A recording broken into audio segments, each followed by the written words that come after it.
ஆண்டவராகிய இயேசு கிறிஸ்துவின் நாமத்தினாலே கர்த்தர் நமக்கு கிருபையா இந்த நாட்களை தந்திருக்கிறார். இன்னைக்கு நம்ம எதை பற்றி பார்க்க போகிறோம், எதை விஷயத்தை பார்க்க போகிறோம் அப்படின்னு சொன்னால், கடைசி காலத்தில் திருச்சபை சந்திக்கக்கூடிய பிரச்சனைகள் அப்படின்னு சொல்லி அதை பற்றி தான் நம்ம பார்க்க போகிறோம். அதுக்கு ஒரு ஆதார வசனத்தையும் நம்ம எடுத்துப்போம். அப்போஸ்தலர் நடபடிகள் 20ஆம் அதிகாரம் 29, 30. நான் போன பின்பு மந்தையை தப்பவிடாத கொடிதான ஓநாய்கள் உங்களுக்குள்ளே வரும்.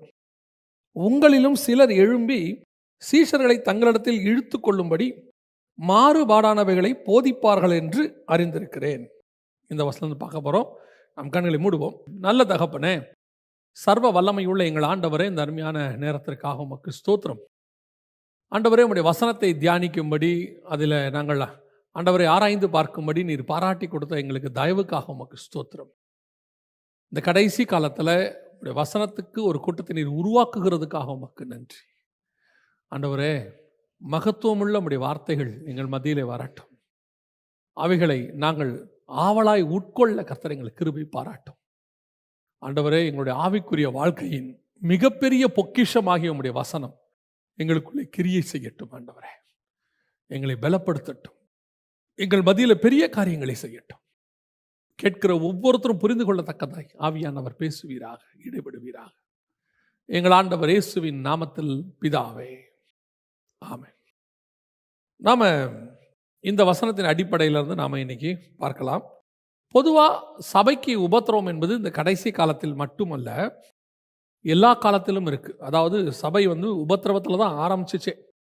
இப்போ நம்முடைய ஆண்டவர் கல்வாரியில் தான் சபை ஆரம்பிக்குது. நம்முடைய ஆண்டவருடைய விழாவில் தான் குத்துறாங்க. அது ஒரு ஞானார்த்தம் என்னென்னா, ஏன் விழாவில் குத்தப்பட்டதுன்னா, அங்கே தான் மணவாட்டி சபையை ஆண்டவர் எடுக்கிறார். முதலாம் ஆதாமுடைய விழாவில் குத்தி ஏவாளை எடுத்தது போல இயேசு கிறிஸ்துனுடைய விழாவில் குத்தும் போது புதிய ஏற்பாடு சபை பிறக்கிறது. அங்கே தான் ஆண்டவர் எடுக்கிறாரு. ஸோ நம்முடைய புதிய ஏற்பாட்டு சபை ஆரம்பிக்கும் போதே உபத்திரவத்தில் ஆரம்பிக்குது. இப்போ ஆதாமுடைய ஆரம்பம் மகிழ்ச்சி, ஏதேன்னா மகிழ்ச்சின்னு அர்த்தம். இயேசுடைய ஆரம்பம் கெத்சமனே. கெத்சமனே அப்படின்னு சொன்னால் ஆலையில் ஒலிவ பழம் பிழிகிற இடம்னு அர்த்தம். பிழிகிற மாதிரி அங்கே அவர் பிழிகிறாங்க, அதனால தான் அவர் அங்கே போனார். ஸோ நம்மளது ஆரம்பமே உபத்திரவத்தில் தான் ஆரம்பிக்கிறோம். ஸோ இந்த உபத்திரவம் என்பது சபைக்கான கடைசி கால அடையாளமா அப்படின்னு கேட்டிங்கன்னா, அது அல்ல அடையாளம். கடைசி காலத்தில் சபை எல்லா காலத்திலும் உபத்திரவத்தை சந்திருக்குது. முதல்ல ஆரம்பத்தில் இயேசு கிறிஸ்துவுக்கு, அப்புறம் அப்போஸ்தலர்களுக்கு, அப்புறம் ரோமர்கள் கையில், அதுக்கப்புறம் 10 ரோம ராஜாக்கள் கையில், வெரி ஒஸ்ட் டேஸ் அதெல்லாம். அதற்கு பிறகு பார்ப்பரசர் கையில், அதற்கு பிறகு கம்யூனிசம், நாசிசம், ஃபேசிசம், மற்ற மதங்கள், இப்படி எல்லாத்தையும் சந்தித்து நம்ம இப்போ வந்திருக்கிறோம். ஸோ உபத்திரவம் என்பது சபைக்கு புதிதானவைகள் அல்ல. கடைசி காலத்தில் என்ன வரும் அப்படின்னு கேட்டால், இப்போது ஆன்டி கிரைஸ்டோடைய பீரியட் அப்படின்னு நம்ம சொல்கிறோம் இல்லையா. இந்த ஆன்டி கிரைஸ்டோடைய 7 ஆண்டு காலம் உபத்திரவ காலம் அப்படின்னு எல்லாரும் என்ன நினைக்கிறாங்கன்னா, அந்த உபத்திரவம் என்பது சரீர பிரகாரமான உபத்திரவத்தை குறித்து தான் நம்ம பேசுகிறோம்னு நினைக்கிறாங்க. சரீர பிரகாரமான உபத்திரவத்தில் சபை நிற்கும், ஸ்ட்ராங்காக நிற்கும். அடிக்க தான் சபை ஸ்ட்ராங் ஆகும். அதனால் அந்த உபத்திரவத்தை குறித்து அங்கே சொல்லப்படவே இல்லை. சரீர பிரகாரமாயும் உபத்திரவம் இருக்கும். ஆனால் அங்கே சொல்லப்படுகிறது ஆவிக்குரிய உபத்திரவம் தான் நமக்கு. இப்போ நீங்கள் 7 சபைகளுக்கு எழுதும் போது கூட பார்த்தீங்கன்னா, ஒவ்வொரு சபைக்கும் ஒரு ஸ்பிரிச்சுவல் ட்ரிபுலேஷன் இருக்குது. அதை பற்றி தான் ஆண்டவர் அதிகமாக எழுதுறார். இப்போ இந்த இடத்துல பவுல் சொல்கிறார் இல்லையா, நான் போகிறேன், மந்தையை தப்ப விடாத ஓநாய்கள் வரும். மந்தைங்கிறது சபை, சபையை தப்ப விடாத ஓநாய்கள். ஓநாய் என்பதற்கு என்ன விளக்கம்னா, கள்ள உபதேசம், டாக்ட்ரினல் வைஸ். ஸோ சபைகளுக்கு இருக்கிறதுலேயே மிகப்பெரியதான ஒரு பிரச்சனை என்ன அப்படின்னு கேட்டால், இந்த டாக்ட்ரின், உபதேசம். எனக்கு ஆரம்பத்தில் எங்கள் ஊழியர்கள் சொல்லி கொடுத்தது என்னென்னா, எதில் விழுந்தவனையும் தூக்க முடியும், உபதேசத்தில் விழுந்தவனை தூக்க முடியாது அப்படின்னு சொல்லுவாங்க. இந்த உபதேசம் என்பது ஒரு விதமான பிசாசினுடைய தந்திரம், பிசாசினுடைய மிகப்பெரிய தந்திரம். இப்போது ஆண்டவர் ஒரு உபதேசத்தை ஏதேனில் கொடுக்குறார், ஒரு பிரமாணம். என்ன பிரமாணம்? இதை நீ சாப்பிடாத அப்படிங்கிறது பிரமாணம். மற்றதை சாப்பிடு, அது பிரமாணம். இப்போ ஆதாம் எதை சாப்பிட வேணான்னு ஆண்டவர் சொன்னாரோ அதை சாப்பிட்டாரு. ஏன் சாப்பிட்டாரு? சர்பத்தினுடைய உபதேசம். புசிக்கும் நாளே நீ சாகவே சாவதில்லை அப்படின்னு அவன் சொன்னான். அந்த உபதேசத்துக்கு அவர் கீழ்ப்படுகிறாரு. முதல் சபை வீழ்ச்சி அடைகிறது. ஸோ இதான் விஷயம். அதே மாதிரி தான் இன்னைக்கும் சபைக்குள்ள உபதேசம் வரும், பக்க வழியாய் நுழையும். இப்போ இவர் இங்கே பவுல் என்ன எழுதுறாரு பாருங்க, உங்களிலும் சிலர் எழும்பி சீஷர்களை தங்களிடத்தில் இழுத்து கொள்ளும்படி மாறுபாடானவைகளை போதிப்பார்கள் என்று நான் அறிந்திருக்கிறேன். பக்க வழியாய் உள்ளே நுழைகிறவங்கன்னு கொஞ்சம் பேர் இருக்கிறாங்க. கடைசி காலத்தில் இப்படி கள்ள போதகர்கள் பக்க வழியாய் நுழைவார்கள் அப்படின்னு வசனம் சொல்லுது. இப்போ சபைக்குரிய உபதேச கோளாறுகள் என்ன, பிரச்சனைகள் என்ன அப்படின்னு கேட்டால், இப்போது சரியான உபதேசத்துக்கு அகைன்ஸ்டாக நிறைய உபதேசங்கள் இருக்குது. வெளியரங்கமாக நமக்கு தெரிஞ்ச நிறைய உபதேசங்கள் இருக்குது. உதாரணமாக ஒன்லி ஜீசஸ் அப்படின்னு சொல்லுவாங்க. அதாவது கிறிஸ்து மட்டுமே பிதாவையும் பரிசுத்த ஆவியானவரையும் ஏற்றுக்கொள்ளாதவர்கள், அது ஒரு உபதேசம். இன்னொரு உபதேசம் இருக்குது, ஜெகோவா விட்னஸ். அவர்கள் என்ன செய்வாங்க அப்படின்னா, கிறிஸ்துவை தேவன் என்று ஏற்றுக்கொள்ள மாட்டார்கள். குமாரன்னு கூட ஒத்துப்பாங்க, தேவன் என்று ஒத்துக்கொள்ள மாட்டாங்க. இப்போ இன்னொன்று இருக்குது, அந்த பேர் எனக்கு கொஞ்சம் ஞாபகத்தில் இல்லை. அப்போ ரீசெண்டாக என்னை சந்திக்க வந்தாங்க. அவங்க யாருன்னு கேட்டிங்கன்னா, பரிசுத்த ஆவியானவர் சபை. அவங்க என்ன சொல்கிறாங்கன்னா, பிதாவும் குமாரனும் இப்போ பரலோகத்தில் இருக்காங்க, இப்போ அவங்க இங்கே கிடையாது, இங்கே வெறும் பரிசுத்த ஆவியானவர் தான் இருக்கிறார் அப்படின்னு ஒரு உபதேசம் இருக்குது. ஸோ இந்த மாதிரி இதெல்லாம் வெளியரங்கமாக நமக்கு தெரிஞ்ச உபதேசங்கள். மார்மன்ஸ் இருக்காங்க, அப்புறம் இந்த மாதிரி நிறைய உபதேசங்கள் நமக்கு தெரிஞ்சது இருக்குது. இப்போ நமக்கு தெரியாத சில உபதேசங்களை இப்போ தான் நம்ம இன்றைக்கி பார்க்க போகிறோம். பைபிளில் கொடுத்துருக்கிற உபதேசம் அது சபைக்கு வரும்னு பைபிள் சொல்லுது, அதை தான் நம்ம இன்றைக்கி பார்க்க போகிறோம். இந்த கடைசி காலத்தில் சபைக்கு இருக்கக்கூடிய பிரச்சனைகள் அப்படின்னு கேட்டிங்கன்னா நிறைய பிரச்சனை இருக்குது. இப்பவும் சொல்கிறேன், சபைக்கு நிறைய பிரச்சனைகள் இருக்குது. இப்போ உதாரணமாக தீமோத்தேயுவுக்கு எழுதும் போது, கடைசி காலத்தில் சபைக்கு விரோதமாக எழும்பி வருகிறவர்கள் எப்படி இருப்பாங்கன்னு சொல்லி 2 தீமோத்தேயுவின் புஸ்தகத்தில் 3ஆம் அதிகாரம் 1-2 அவர் சொல்கிறார். மேலும் கடைசி நாட்களில் கொடிய காலங்கள் வரும் என்று அறிவாயாக, எப்படியும் மனுஷர்கள் தற்பிரியராயும். இந்த 2, 3, 4, 5 வசனத்தில் இருக்கிறத நீங்கள் அப்புறமா படிச்சு பாருங்க. இன்னைக்கு இதை வச்சுட்டு நீங்கள் ஒரு தனி பைபிள் ஸ்டடியை எடுக்கலாம் ஒரு வருஷத்துக்கு. இப்போ நீங்கள் இதில் வச்சுக்கிட்டு அப்படியே தனி பைபிள் ஸ்டடி எடுக்கலாம். அதாவது 2 தீமோத்தேயு 3, 1, 2, 3, 4, 5 வசனத்தை வச்சுக்கிட்டு எல்லாம் அப்படியே பர்ஃபெக்டாக இருக்கும். தற்பிரியம் அப்படின்னா உங்களுக்கு புரிகிற மாதிரி சொல்லணும்னா செல்ஃபி, தனக்குத்தானே பிரியம், எல்லா கோணத்தில் எடுக்கிறது. அதுக்கடுத்து பணப்பிரியராய், அதை பற்றிலாம் உங்களுக்கு சொல்லவே வேண்டாம். ஸோ நான் இதெல்லாம் உங்களுக்கு சொல்ல விரும்பாமல், மிக முக்கியமாக சபைக்கு சொல்லப்படுகிற பிரச்சனை என்ன, மந்தையை தப்ப விடாத ஓநாய்கள் வரும் என்று வேதம் சொல்லுது. அந்த மந்தையை தப்ப விடாத ஓநாய்கள் என்ன அப்படின்னு பார்த்தா, 7 சபைகள் இருக்குது. வெளிப்படுத்துகிற விசேஷம் 2ஆம் அதிகாரம் 3ஆம் அதிகாரத்தில் இந்த குறிப்பாக 7 சபைகளில் 3 விதமான உபதேச கோளாறுகளை குறித்து கர்த்தர் பேசுகிறார். சபைக்கு விரோதமாக எழும்பி வரும் அப்படின்னு சொல்லி பேசுகிறார். அந்த 3 விதமான உபதேசங்களை குறித்து தான் நான் உங்கள் மத்தியில் இன்னைக்கு சொல்ல வேண்டும் என்று சொல்லி நான் விரும்புகிறேன். என்ன 3 விதமான உபதேசம், எதை பற்றி அப்படின்னு கேட்டிங்கன்னு சொன்னால், முதலாவது வெளிப்படுத்தின விசேஷம் 2ஆம் அதிகாரம் 6வது வசனம். நான் வெறுக்கிற நிக்கோலாய் மதஸ்தாரின் கிரியைகளை நீயும் வெறுக்கிறாய், இது உன்னிடத்தில் உண்டு. எபேசு சபை நிக்கோலாய் மதஸ்தார் அப்படின்னு சொல்லக்கூடிய நிக்கோலாய் மதஸ்தாரோடைய உபதேசத்தை அது வெறுக்கிறது, கிரியைகளை.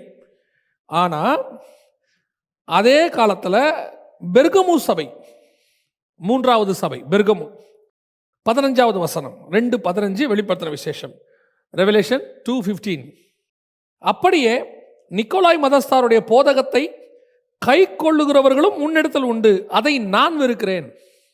எபேசில் கர்த்தர் வெறுக்கிற ஒரு உபதேசம், அதை எபேசுவும் வெறுக்குது, அவங்களும் அந்த உபதேசத்தை கடிஞ்சு கொள்றாங்க. ஆனால் 3வது சபை பெர்கமுல பார்த்தா அந்த உபதேசம் வந்துருச்சு, ஸ்டில் கர்த்தர் வெறுக்கிறார். கர்த்தர் இன்னும் அந்த உபதேசத்தை வெறுக்கிறாரு. ஆனால் எபேசுக்குள்ள வெறுக்கப்பட்ட அந்த உபதேசம், நிக்கோலாய் மதஸ்தாருடைய உபதேசம் எங்கே வந்துருச்சு அப்படின்னு கேட்டிங்கன்னு சொன்னால், பெர்கமுக்குள்ளே வந்துருச்சு. இந்த உபதேசத்தை பற்றி பார்க்க முன்னாடி நீங்கள் ஒரு விஷயத்தை நல்லா புரிஞ்சுக்கணும். இந்த கள்ள உபதேசம் என்பது ஏதோ அந்தந்த ஜென்ரேஷனில் எழும்புறது மட்டும் இல்லை, 2000 வருஷமாக இருக்கிறதும் இருக்கு. 2000 இயர்ஸ் கல்ஸ் இருக்காங்க. இந்த பிசாசுகிட்ட நாம கற்றுக்க வேண்டிய ஒரு விஷயம் இருக்கு. என்ன பிசாசுகிட்ட நாம கற்றுக்கணுமா அப்படின்னு கேட்டிங்கன்னா, நம்ம ஆண்டவர்கிட்டே அது இருக்கு. நம்ம ஆண்டவர்கிட்ட இருக்கிறத கற்றுக்க மாட்டோம். ஆண்டவர்கிட்ட எவ்வளோ காரியங்கள் கற்றுக்க வேண்டியிருக்கு. தாழ்மையின் இடத்துல கற்றுக்கொள்ளுங்கள், பொறுமையை கற்றுக்கணும், அன்பாக இருக்கிறது எப்படி கற்றுக்கணும், இதெல்லாம் கற்றுக்கணும். ஆனால் பிசாசுகிட்டையும் ஒரு சில விஷயம் இருக்குது, அது நம்ம ஆண்டவர்கிட்டையும் இருக்குது. அதில் என்னன்னு கேட்டிங்கன்னா, இந்த ஆத்மாவை மோசம் போக்குறதுக்கு அல்லது அந்த ஆத்மாவை நரகத்துக்கு கூட்டிட்டு போறதுக்கு அவன் எடுக்கிறதான முயற்சி, சோர்ந்தே போக மாட்டான். உதாரணமா, மோசே பிறக்கும் போது கொலை செய்யறதுக்கான ஒரு முயற்சி நடந்தது. அங்க ஆரம்பிச்சு மோசே அவன் எந்த இடத்துல ஜெயிப்பான்னு பார்த்தீங்கன்னா 120வது வருஷத்தில் ஜெயிச்சிருவான். கோபம் கொண்டு அவர் கண்மலையை அடிச்சிருவார். அவன் பிசாசு மோசையின் சரீரத்தை குறித்து தர்க்கம் பண்ணினான் அப்படின்னு யூதால வாசிக்கிறோம். அப்போ 120 வருஷம் ஒருத்தரை ட்ரை பண்ணியிருக்கிறான் பாருங்க. அவன் இயேசு கிறிஸ்து பிறக்கும் போது கொலை செய்யறதுக்கு ட்ரை பண்ணா. நீங்க நல்லா கவனிச்சு பாருங்க, அவர் பிறக்கும் போது ஆரம்பிச்ச அதுக்கப்புறமா எத்தனை தடவை அவளை கொலை செய்ய பார்த்தார்கள் வந்துகிட்டே இருக்கும். கடைசியா கொல்கத்தால கொலை செய்வார்கள். இடைப்பட்ட காலம் 33 வருஷம். ஸோ இந்த 33 வருஷமும் அவன் ட்ரை பண்ணியிருக்கான். அதைத்தான் நான் உங்களுக்கு சொல்ல வரேன். அவன் ஒரு ஆத்மாவை கொல்லவும் அழிக்கவும் நினைக்கிறான்னா அது பிறந்ததுலேருந்து சாவர வரைக்கும் அது மேலே அவனுக்கு ஒரு கன்சர்ன் இருக்கும். அப்படியே ஃபாலோ பண்ணிகிட்டே இருப்பான். எதுக்கு இதை சொல்கிறேன்னா, எபேசு சபையில் இந்த உபதேசத்தை அவன் ஆரம்பிக்கிறான். எபேசு, சிமிர்னா, பெர்கமு 3வது சபை காலத்தில் போய் அதை சக்ஸஸ் பண்ணுறான், சபைக்குள்ளே கொண்டாந்துடுறான். முதல் சபையில் தடுக்கப்படுது, 3வது சபையில் அது ஏற்றுக்கொள்ளப்படுகிறது. அப்படின்னா என்ன அர்த்தம்? 3 சபையின் காலத்திலும் அவன் முயற்சி செய்து கொண்டே இருக்கிறான். அப்ப சபை என்ன பண்ணிருக்கணும்? 3 காலத்திலும் அதை எதிர்த்து கொண்டே இருக்கணும். ஒரு காலத்தில் எதிர்க்கிற சபை ஒரு காலத்தில் அதை அக்செப்ட் பண்ண தொடங்கிருச்சு. இது சபைகிட்ட இருக்கிறதான வீக்னஸ். நம்முடைய மூதாதையர்கள் காலத்தில் சில உபதேசம் கடினமாய் கொடுக்கப்பட்டது. அன்னைக்கு கொடுக்கப்பட்ட உபதேசத்தை அன்னைக்கு உள்ளவர்கள் ஏற்றுக்கொண்டார்கள். இன்னைக்கு அந்த உபதேசம் எல்லாம் என்னவோ படிப்பறிவில்லாத ஊழியக்காரர்கள் சொன்னது போலவும், இன்னைக்கு இருக்கிறவர்கள் பைபிள் காலேஜ் எல்லாம் முடிச்சுட்டு வந்ததுனால, பைபிள் காலேஜ் முடிச்சதா தப்புன்னு சொல்லல, பைபிள் காலேஜ் எல்லாம் முடிச்சுட்டு வந்ததுனால அந்த உபதேசம் எல்லாம் குப்பை மாதிரியும் தெரியுது. நான் சொல்லுவேன், நாம் இன்னைக்கு படிச்சு விட்டு செய்கிற காரியத்தை அவர்கள் அன்னைக்கு படிக்காமல் ஆவியில் செய்தார்கள். பாருங்க, அவங்க எதனால இயேசு கிறிஸ்துவனுடைய சிலையோ அல்லது அவருடைய போட்டோவையோ எதிர்த்தாங்கன்னு தெரியாது. ஸ்பிரிட்ல எதிர்த்தாங்க. சபைகளுக்குள்ள, வீடுகளுக்குள்ள அதை வைக்கக்கூடாது, இயேசு பார்த்துட்டு போட்டோ வைக்கக்கூடாதுன்னு சொன்னாங்க. எப்போ? நான் சொல்றது 100 வருஷத்துக்கு முன்னாடி, 200 வருஷத்துக்கு முன்னாடி. இன்னைக்கு இயேசு போட்டோ வைக்கக்கூடாதுங்கிறதுக்கு நம்ம ப்ரூஃப் கொடுக்குறோம். என்ன ப்ரூஃப் கொடுக்குறோம்? அந்த இயேசுவோடைய மாடல் யாரு, யாரை வச்சு வரைஞ்சாங்க, எத்தனாம் நூற்றாண்டில் கொண்டு வரப்பட்டது, அது வந்து இயேசு கிடையாது, அதுக்கு பின்னாடி இருக்கிற ஆள் யாரு, எல்லாத்தையும் நம்ம கொண்டு வரோம். இப்போ லேட்டஸ்டாக வரக்கூடிய இயேசுநாதர் படத்துக்கும் 1000 வருஷத்துக்கு முன்னாடி இருக்கிற இயேசுநாதர் படத்துக்கும் என்ன டிஃபரன்ஸ், எல்லாத்தையும் கொண்டு வரோம். அப்படி வரும்போது அது இயேசுநாதர் இல்லைன்னு ப்ரூஃப் பண்ணுறோம். அப்படி சொன்னாலுமே கேட்காத ஒரு குரூப் இருக்கு. ப்ரூஃப் எதுவுமே இல்லாத காலத்தில் எப்படி அவங்க சொன்னாங்க? அதான் ஸ்பிரிட்ல நடத்தினாங்க. அந்த ஆவியில நடத்தும் போது அவர்களை எதிர்க்கிறார்கள். சில விஷயத்தை வேணான்னா வேணாம் தான். அவங்க ஏன் சொன்னாங்க? அவங்க எக்ஸ்பிளைன் பண்ண தெரியாது. அவங்க என்ன சொல்லுவாங்க? ஆண்டவர் சொல்றார் வேணாம்பா, அவ்வளோதான். ஏன் அவங்களுக்கு எக்ஸ்பிளைன் பண்ண தெரியாது. ஒரு நாள் வரும், அதை எக்ஸ்பிளைன் பண்ற காலம் வரும், அன்னைக்கு அவங்க இருக்க மாட்டாங்க. இன்னைக்கு நம்ம எக்ஸ்பிளைன் பண்ணலாம். நான் சொல்றது வெறும் இயேசுநாதர் போட்டோ மட்டும் இல்ல, உபதேசத்தை சொல்றேன். அப்ப சபை என்ன செய்து? அவங்க சொல்லக்கூடிய உபதேசத்தை அடுத்த காலகட்டத்தில் ஏற்றுக்கொள்ள மறுக்கிறது. அவங்களாம் வந்துட்டு சும்மா ஃபெனடிக்ஸ் மாதிரி பேசுறாங்க, அப்படி பண்றாங்க, இப்படி பண்றாங்க. இல்ல, அவங்க சொன்னதுக்கு பின்னாடி ஒரு ஸ்பிரிச்சுவல் ரீசன் இருக்கு. அதை நாம தொடர்ந்து கடைபிடிக்கணும். நம்ம தொடர்ந்து படிப்பு வரும்போது நம்முடைய வேலை என்னன்னா, அவங்க சொன்னதை மீடியா வைஸ் அல்லது அகாடமிக் சைட்ல நம்ம ஸ்ட்ராங் பண்ணணுமே ஒழிய அதை எதிர்க்க கூடாது, அதை உடைக்க கூடாது. அவங்க ஏன் சொன்னாங்கன்றத நம்ம என்ன செய்யணும்? இன்னைக்கு நமக்கு நாலேஜ் கிடைக்கும் போது அதை வச்சு ப்ரூஃப் பண்றதுக்கு தான் நாலேஜ் ஒழிய அவங்க சொன்னதெல்லாம் தப்பு அப்படின்னு தூக்கி போடுறதுக்கு பேர் நாலேஜ் கிடையாது. அவங்க ஏன் சொன்னாங்க ஸ்பிரிச்சுவலிங்கிறத நம்ம புரிஞ்சுக்கணும். நமக்கு முன்னாடி உள்ள பரிசுத்தவான்கள் சொன்னவைகளில் பெரும்பான்மையானவைகள் 100% ஸ்பிரிச்சுவல். அதை நம்ம அப்படியே பொக்கிஷ மாதிரி எடுக்கணும். இன்னைக்கு நமக்கு அது முடியலன்றதுனால அது தப்பு கிடையாது. நான் முடியலன்னு ஒத்துக்கணும். ஒருவேளை ஒரு தெய்வீக சுகத்தை எடுத்துக்கோங்க. தெய்வீக சுகம் என்பது 100% இன்னைக்கும் சாத்தியம். என்னால முடியலன்னு வச்சுப்போம், ஆனா அது இல்லைன்னு ஆயிடாது.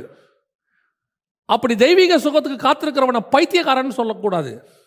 அவர் பைத்தியக்காரன் மாதிரி தெய்வீக சுகத்துக்கு காத்திருக்கிறார் இல்ல, அது அவருக்கு அவருடைய விசுவாசத்தின் அளவுக்கு தக்கதானது. அவர் செய்யறாரு. சக்சஸ் பண்ணவங்க இருக்கிறாங்களே, பைபிள்லயும் இருக்கிறாங்க, நம்ம காலத்திலும் இருக்கிறாங்க. நம்மளால முடியல. நாம என்ன செய்யணும்? ஒத்துக்கணும், அவ்வளவுதான். நாம அந்த அளவுக்கு ஃபெய்த்ல இல்லைங்க. அவங்க இருக்கிறாங்க, சோத்திரம், அவ்வளவுதான். ஆனா அது இருக்கு.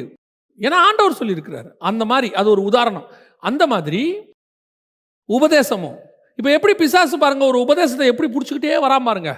இது மட்டும் இல்ல, பழைய ஏற்பாட்டுல இருந்து பிடிச்சிக்கிட்டு வருவான். பழைய ஏற்பாட்டுல பாபேல்ல அவங்க என்ன உபதேசத்தை ஃபாலோ பண்ணாங்களோ அந்த உபதேசத்தை இன்னைக்கு வரைக்கும் அவன் ஃபாலோ பண்றான். பாபிலோனியன் பேகன் வர்ஷிப் இன்னைக்கும் இருக்கு. ஆண்டவரே சொல்றாரு, சகல அருவருப்புகளுக்கும் வேசித்தனங்களுக்கும் தாய் எது? மகா பாபிலோன் ரகசியம் 17:5 ரெவலேஷன். அப்போ மோர் தென் 4000 இயர்ஸ் அவன் அந்த டாக்டரினை கொண்டு வரான் பாருங்க. அந்த பொறுமையும் அந்த காரியமும் சபைக்கு இருக்கணும். நம்முடைய முற்பிதாக்கள் நமக்கு சொல்லிக் கொடுத்த, அப்போஸ்தலர்கள் சொல்லிக் கொடுத்த உபதேசத்தை கொண்டாடணும். அதெல்லாம் சாத்தியம் இல்லை இந்த காலத்துக்கு. அதெல்லாம் இல்லை. மாடர்னைஸ் சர்ச்னு வந்துட்டா டாக்டரின் அப்போஸ்தலர் டாக்டரின் தான். இது நீ எவ்வளோ மாடர்னா வேணா சர்ச்சில் வச்சுக்கோங்க. மால் மாதிரி கட்டுங்க, ஆடிட்டோரியம் மாதிரி கட்டுங்க, இல்லை நீங்கள் சினிமா தியேட்டர் மாதிரி கூட கட்டுங்க. ஆனால் உபதேசம் 2000 வருஷம் பழசு. அப்போஸ்தலர் உபதேசம் தான். நீங்கள் எவ்வளோ மாடர்னைஸ்டு சர்ச்சாக இருந்தாலும், எவ்வளவு மாடர்னிஸ்ட் எக்யூப்மெண்ட்ஸ் உங்களுக்குள்ள இருந்தாலும், டாக்டரின் வெரி வெரி வெரி ஓல்டு டாக்டரின். அதை மாற்றவே முடியாது, மாற்றவும் கூடாது. அதுதான் அப்போஸ்தலர் உபதேசம். அப்போ அந்த அப்போஸ்தலர் உபதேசத்துக்கு அகைன்ஸ்டாக கொண்டு வரப்படும் போது நாம் அதை எதிர்க்கிறதுக்கு ரெடியாக இருக்கணும் எல்லா காலத்திலும். இப்போ ஃபர்ஸ்ட் 2ஆம் அதிகாரத்தில் நம்ம வாசிச்சோம் இல்லையா, நிக்கோலாய் மதஸ்தாருடைய உபதேசம். இந்த நிக்கோலாய் மதஸ்தார் யார்? இவங்களை பற்றி எங்கே சொல்லப்பட்டிருக்கு? இது என்ன சொல்லப்பட்டிருக்கு அப்படின்னா, நிக்கோலாய் அப்படின்னா விக்டரி ஓவர் த பீப்புள் அப்படின்னு அர்த்தம். அது வந்து கிரேக்க வார்த்தை. நிக்கோலாஸ், நிக்கோலாய் அப்படின்னு சொல்லுவாங்க. Victory over the people, victory the people அப்படின்னு சொல்லுவாங்க. மக்களை ஜெயிப்பது அப்படின்னு அர்த்தம். இது எங்கிருந்து வந்திருக்க கூடும் அப்படின்னு சொல்லி ஒரு எதிர்பார்ப்பு இருக்கு. இங்க இருந்தா வந்திருக்கலாம், உபதேசம் இருக்கு, பட் எங்கிருந்து வந்துச்சு அப்படிங்கிறதுக்கு அவங்க எல்லாரும் என்ன செய்யறாங்கன்னா ஒரு ப்ரூஃப் கொடுக்குறாங்க, இங்கிருந்து வந்திருக்கலாம் அப்படின்னு சொல்லி. எங்க அப்படின்னு கேட்டா, அப்போஸ்தலர் நடபடிகள் 6ஆம் அதிகாரத்தில் 4-5 வசனத்துல அப்போஸ்தலர்கள் என்ன செய்யறாங்க, பந்தி விசாரிப்புக்கும் மற்ற காரியத்துக்கும் சில சகோதரர்களை அவங்க என்ன செய்யறாங்க, செலக்ட் பண்ணிக்க சொல்றாங்க. இந்த யோசனை 5வது வசனம், சபையார் எல்லாருக்கும் பிரியமாய் இருந்தது அப்படின்னு இருக்கு. கர்த்தருக்கு இல்லை, அதான் முக்கியம். இது கர்த்தருடைய திட்டம் கிடையாது. கர்த்தர் இந்த திட்டத்தை பண்ண சொல்லலை. இப்ப நல்லா கவனிச்சுக்கொள்ளுங்க. இந்த யோசனை சபையார் எல்லாருக்கும் பிரியமாய் இருந்தது. அப்பொழுது விசுவாசமும் பரிசுத்தாவியும் நிறைந்தவனாகிய ஸ்தேவானையும், பிலிப்பையும், பிரோகோரையும், நிக்கானோரையும், தீமோனையும், பர்னமேனையும், யூத மார்க்கத்தில் அமைந்தவனாகிய அந்தியோகியா பட்டணத்தானாகிய நிக்கோலாவையும் தெரிந்து கொண்டு அப்படின்னு இருக்குது. இந்த 7 பேரை தெரிந்து கொள்ள சொல்றாங்க இல்லையா, இந்த 7 பேர்ல ஒருத்தன் தான் நிக்கோலாய். இவனாய் இருக்கலாம். நல்லா கவனிச்சுக்கொள்ளுங்க, இவனாய் இருக்கலாம். ஏன் இவனாய் இருக்கலாம் அப்படின்னு கேட்டீங்கன்னு சொன்னா, இவன் இந்த காலகட்டத்தில் மட்டும் அப்போஸ்தலர் 6ஆம் அதிகாரத்தில் மட்டும் 3வது மார்க்கத்துக்கு வந்துட்டான். ஸ்டெபிள் இல்லாதவன் இவன். முதல்ல வந்து அந்தியோகியா பட்டணத்தை சார்ந்தவன், ஆன்டியோகஸ் கிரீக்க பட்டணத்தை சார்ந்தவன். அங்கிருந்து யூத மார்க்கத்தில் அமைந்தவன். அவன் என்ன செய்யறான்னா, நியாயப்பிரமாணத்துக்குரிய ஜூடிசமுக்கு வரான். எங்கிருந்து? கிரேக்க மார்க்கத்திலிருந்து யூத மார்க்கத்துக்கு வரான். இப்போ 3வது அப்போஸ்தலர் உபதேசம் வரும்போது யூத மார்க்கத்திலிருந்து அப்போஸ்தலர் உபதேசத்துக்குள்ள அவன் கடந்து வரான். யூத மார்க்கத்தில் அமைந்தவனான அந்தியோகியா பட்டணத்தானாகிய நிக்கோலாவையும் தெரிந்து கொண்டு அப்படின்னு சொல்றாங்க. ஸோ இவன் இந்த மாதிரி மார்க்கம் மாறிக்கிட்டே இருக்கிறான். கிரேக்க மார்க்கத்திலிருந்து யூத மார்க்கம், யூத மார்க்கத்திலிருந்து அப்போஸ்தலர் உபதேசம், இப்படி மாறி மாறி வரதுனால மேபி இவனா இருக்கலாம். ஏன்னா இப்போ அடுத்த பிரச்சனை வருது, உபதேச பிரச்சனை தான் வருது. ஆதி திருச்சபையில் இருக்கு. எபேசு சபையின் காலம் என்பது அப்போஸ்தலருடைய காலம். ஸோ அந்த காலத்தில் தான் இருக்கு. ஸோ மேபி இவனா இருக்கலாம் அப்படின்னு சொல்றாங்க.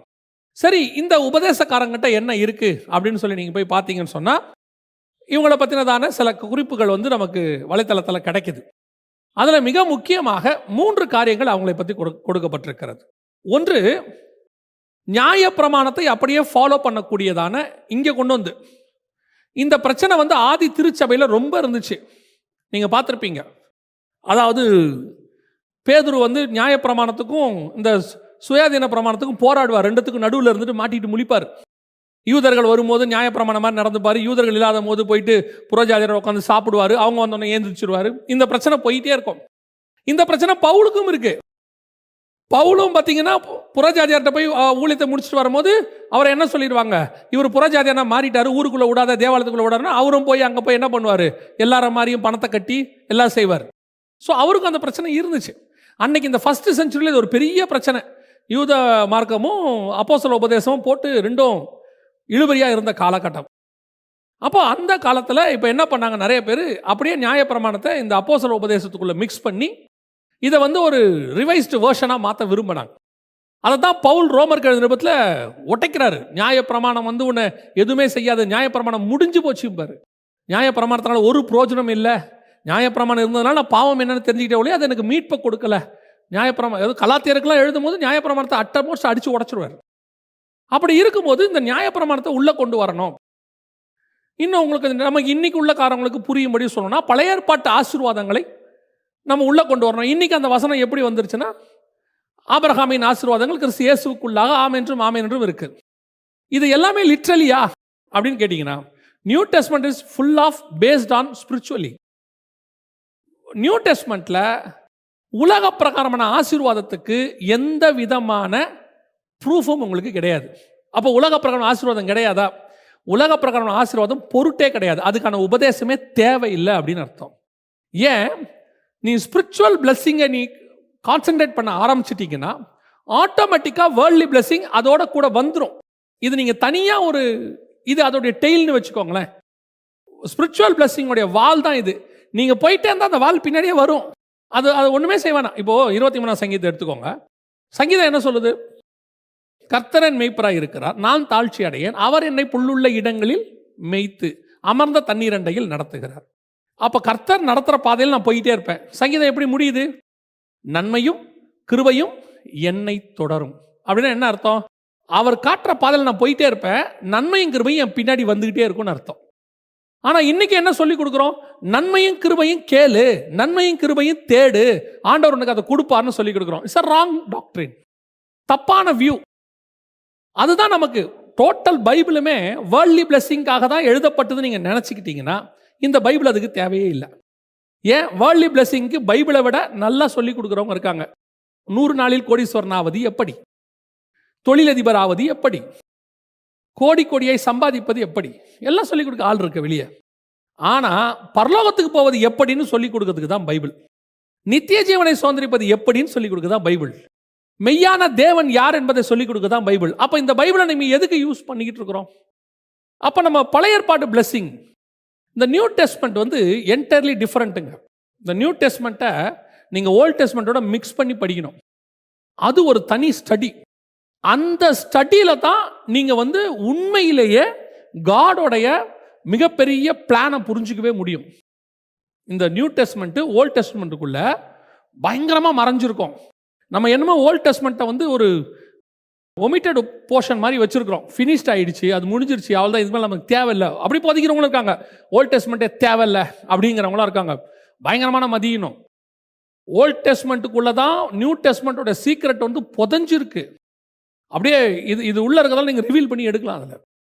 அப்படி இருக்கும்போது இந்த நியூ டெஸ்ட்மெண்ட்டோடைய பிளெஸ்ஸிங் எல்லாமே ஸ்பிரிச்சுவல். அதனால தான் பவுல் தெளிவாக எழுதுகிறார் கொலோசியருக்கு எழுதும் போது, கீழானவைகள் அல்ல மேலானவைகளை நாடுங்கள், பிதாவின் வலது பாரசத்தில் இருக்கிற மேலானவைகளே நாடுங்கள்.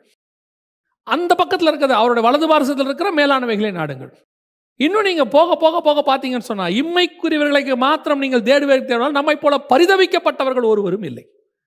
ஸோ இது வந்து அவங்க இந்த வேர்ல்ட்லி பிளெஸ்ஸிங்கை உள்ளே கொண்டு நுழைச்சிட்டாங்க. அன்னைக்கு ஆரம்பிச்சது தான் இந்த நியாயப்பிரமாணமும் உள்ளே வந்துடும். இந்த நியாயப்பிரமாண ஆசீர்வாதத்தை தான் நம்ம அப்படியே இன்னைக்கு ஃபோக்கஸ் பண்ணி இன்னைக்கு நம்ம என்ன கொண்டுட்டோம்? கிரேஸ் டாக்ட்ரின், இல்லைன்னா prosperity doctrine, hyper grace, super grace, என்ன வேணாலும் பேர் வச்சுக்கோங்க. அப்படி வச்சுருக்காங்க.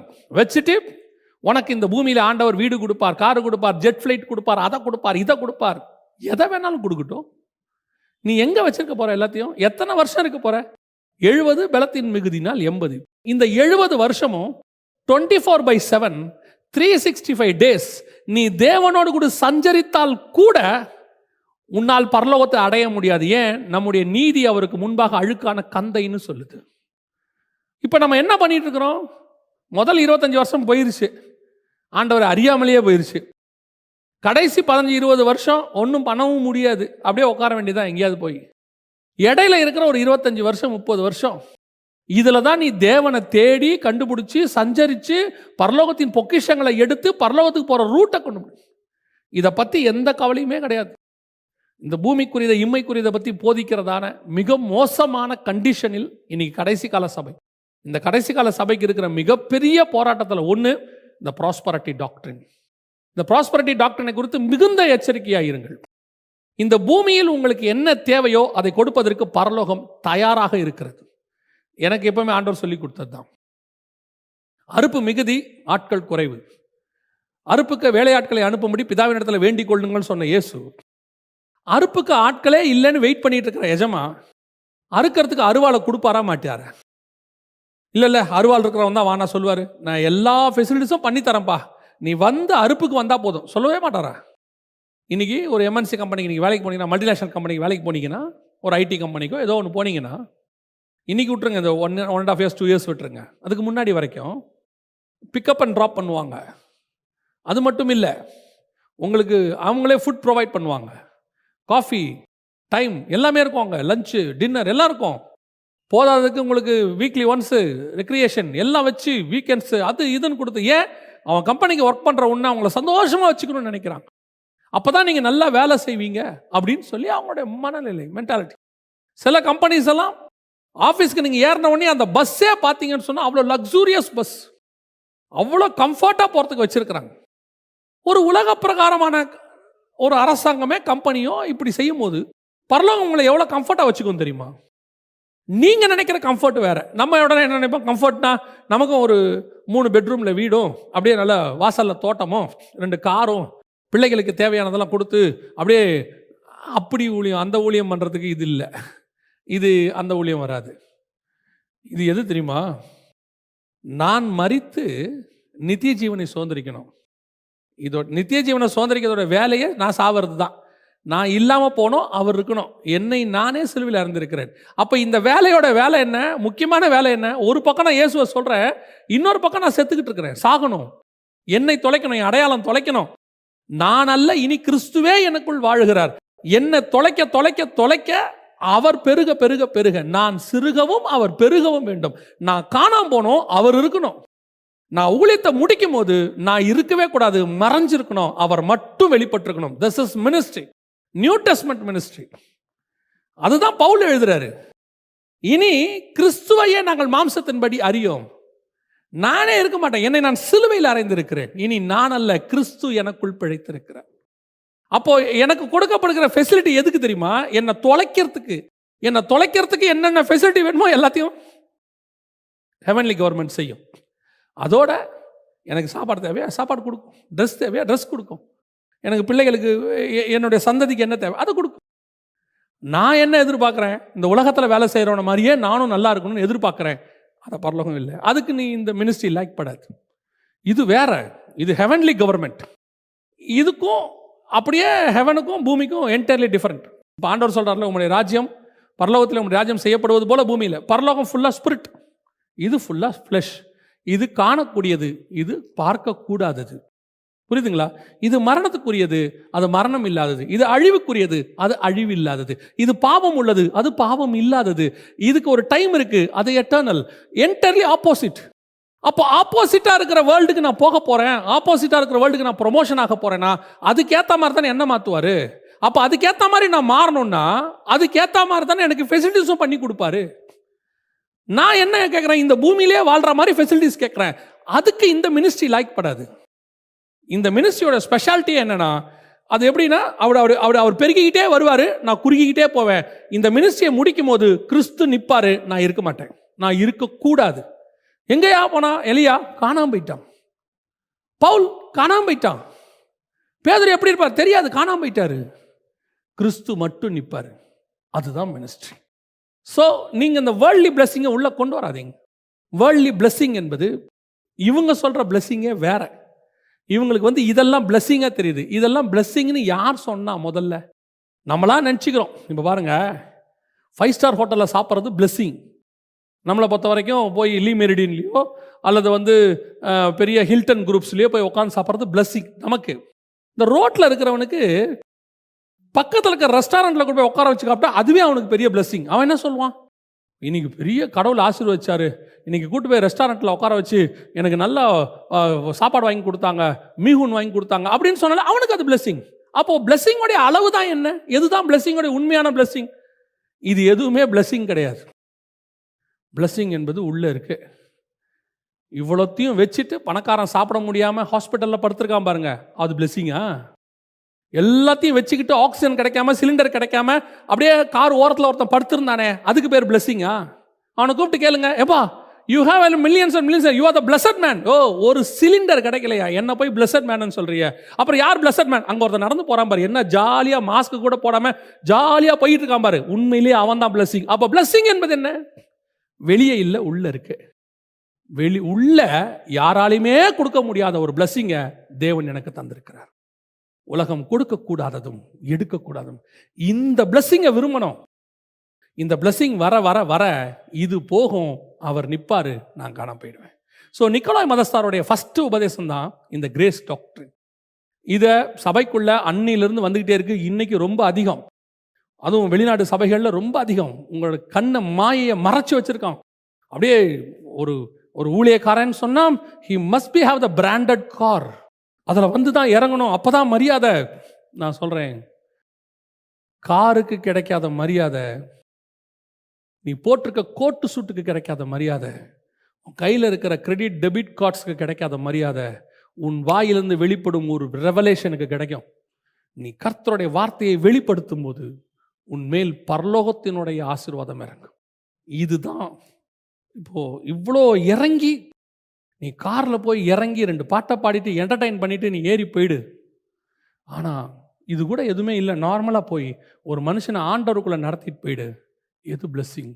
அதுதான் பிளெஸ்ஸிங். இதெல்லாம் வேணான்னு சொல்ல, இதை நாடாதீங்க. கர்த்தர் கொடுத்தா வாங்கிக்குங்க, ஆனால் நாம தேடி போக வேண்டாம். அதுதான் என்னுடைய டீச்சிங். நல்லா புரிஞ்சுக்கோங்க. இதுக்கெல்லாம் தேவையில்லையா? இது மேலே என் பார்வையே இருக்காது. நான் அப்படி போயிட்டே இருப்பேன். போயிட்டே இருக்கும்போது என் எதிரில் ஒரு ஆடி காரோ அல்லது ஹோண்டாவோ கிராஸ் பண்ணால் I don't father about that. ஒரு நாள் அந்த கார்லேயே நான் போனாலும் I don't father about that. என்னுடைய நோக்கம் பிரயாணத்தில் இருக்கிறது, நான் போகிற வாகனத்தில் இல்லை. என்னுடைய பிரயாணம் டைமில் இருக்கிறது, நான் போட்டிருக்கிற வாட்சில் இல்லை. என்னுடைய பிரயாணம் ஜீவனில் இருக்கிறது, நான் போட்டிருக்கிற ட்ரெஸ்ஸில் இல்லை. அதுதான் விஷயம். Very simple. அடுத்து நிக்கோலாய் மதஸ்தாரோடைய அடுத்த மிக முக்கியமான விஷயம் என்னன்னு கேட்டிங்கன்னா இம்மோரலிட்டி. இம்மார்டலிட்டி அப்படின்னா என்ன? இம்மாரலிட்டி வேற, இம்மார்டலிட்டி வேற. இம்மாரல் அப்படின்னா நான் சொன்னது பழைய ஏற்பாடு படி இதில் நிறைய இருக்கு. இதை மத்தியமே நிறைய எடுக்கலாம். ஆபிரகாமின் ஆசீர்வாதம் சொல்லி ஆபிரகாம் 2 மனைவி பண்ணாரு, யாக்கோபு 4 மனைவி இப்படின்னு சொல்லி நிறைய கல்யாணம் பண்ற ஆட்கள் இன்னும் இருக்கிறாங்க. தமிழ்நாட்டிலே கூட இருக்கிறாங்க. ஆபிரகாமின் ஆசீர்வாதம் நமக்கு உண்டு அப்படின்னு சொல்லிட்டு ஆபிரகாமே 2 பண்ணது தப்பு, 3 பண்ணது தப்புன்னு இயேசுநாதர் சொல்லிட்டாரு. ஆதி முதல் கொண்டு அப்படி இல்லை, உங்கள் இருதயத்தின் கடித நிமித்தமே மோசே அப்படி சொன்னான் அப்படின்னு ஆண்டவர் ஆரம்பத்திலே சொல்லிட்டாரு. இவங்க அதை பிடிச்சிட்டு அலையிறாங்க. சரி, விட்டுருவோம். முதல்ல ஆசீர்வாதம், 2வது இம்மாரலிட்டி, 3வது இம்மார்டலிட்டி, சாவாமை. இது அடுத்த உபதேசம். நான் ஏற்கனவே சொன்ன பாருங்க, இந்த சாவாமை குறித்து இப்போ நிறைய பேர் பேசுகிறாங்க. நீங்கள் கேள்விப்பட்டிருப்பீங்க. சாவாமை பற்றி நிறைய பேர் நீங்கள் கேள்வி கூட பட்டிருப்பீங்க.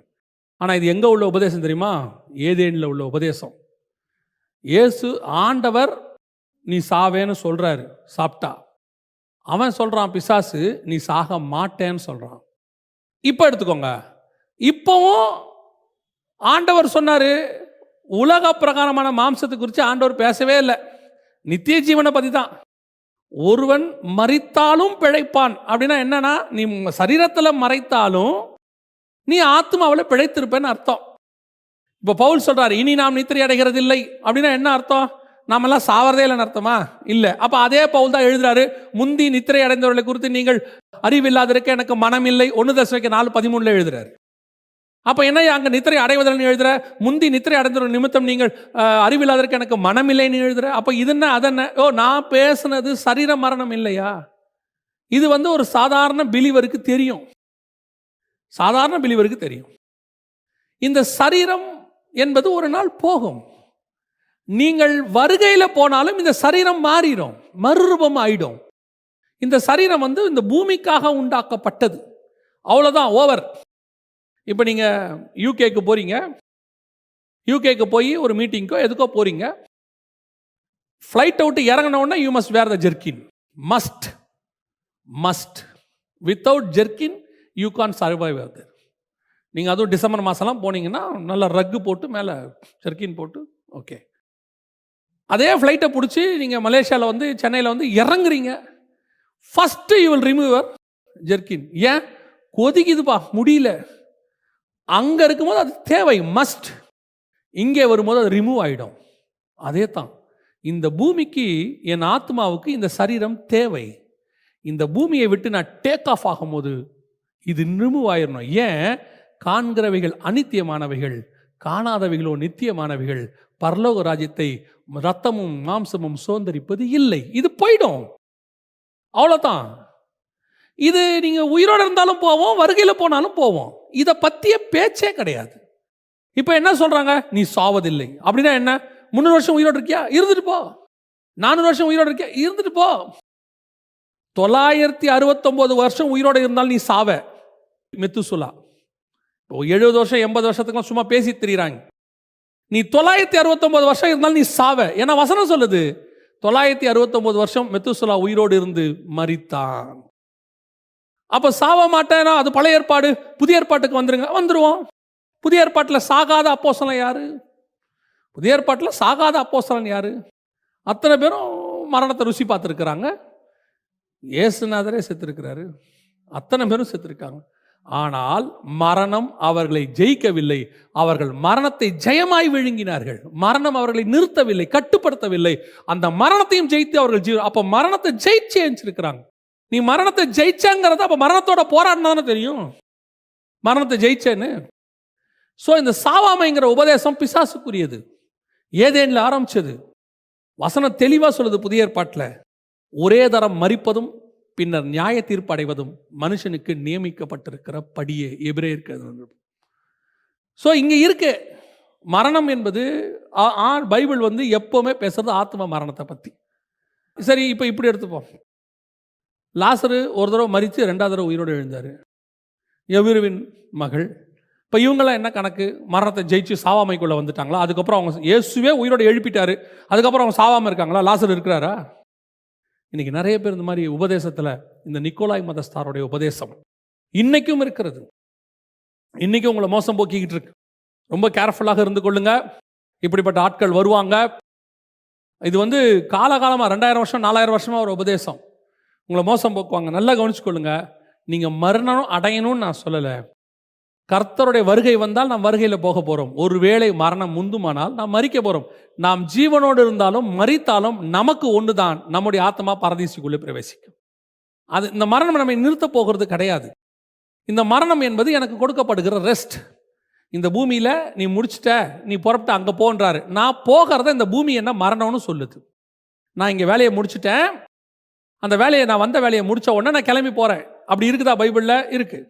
தானியேல் புஸ்தகம் 12ஆம் அதிகாரத்தில் ஆண்டவர் தானியேலை பார்த்து சொல்கிறாரு, தானியேலாகிய நீயோ என்றால் போய் இளைப்பாரி கொண்டிரு, உன் சுதந்திர வீட்டுக்கு எழும்பும் வரை நீ இளைப்பாரி கொண்டிருன்னு சொல்கிறார் 12ஆம் அதிகாரத்தில். அப்போ அதோடைய அர்த்தம் என்ன? உன் வேலை முடிஞ்சிச்சுப்பா, நீ போ. அப்போ தானியேல் புறப்பட்டு ஆண்டவருக்கு சொல்கிறார், வா உன்னை கொண்டு போய் நான் மேல் பாதாளத்தில் விடுறேன் அப்படின்னு சொல்லி போய் உடம்பு போகும்போது பூமியில் என்ன சொல்லுவாங்க? தானியேல் செத்துட்டாரு. சரி, இப்போ என்ன ஆண்டவர் சொல்கிறாரு? நீ வந்த வேலை முடிஞ்சிருச்சுப்பா, யூ கேன் கோ அப்படின்றாரு. நான் போகிறேன். பூமியில் என்ன சொல்லுவாங்க? அவர் செத்துட்டாரும்பா. அவ்வளோதான். இதான் ஃபேக்ட். இதை பூமிக்கு இல்லை, எனக்கு இதுக்கு பேர் மரணம்னு வச்சுருக்கு. இது ஏன் இல்லைங்கிறீங்க? இங்கேயே உங்களை வாழ வைக்க போகிறோம் 100 வருஷம். என்னெல்லாம் கேட்டால் முடிச்சா நான் உடனே போகிறதுக்கு தான் ரெடியாக இருக்கிறேன். நிஜம். பவுலே சொல்கிறாரு, நான் போகிறதுக்கு ஆசைப்படுறேங்கிறார். நான் இருக்கிறது உங்களுக்கு பிரயோஜனமாக இருக்குமே, அதனால் இருக்கிறேங்கிறார் பவுல். மற்றபடி எல்லாருமே போகத்தான் ஆசைப்படுறோம். எப்போ வருவீர் இயேசுவே, ஏங்கி உள்ளம் உம்மை தேடுதேங்கிறாங்க சாரால் நவரோஜம்மா.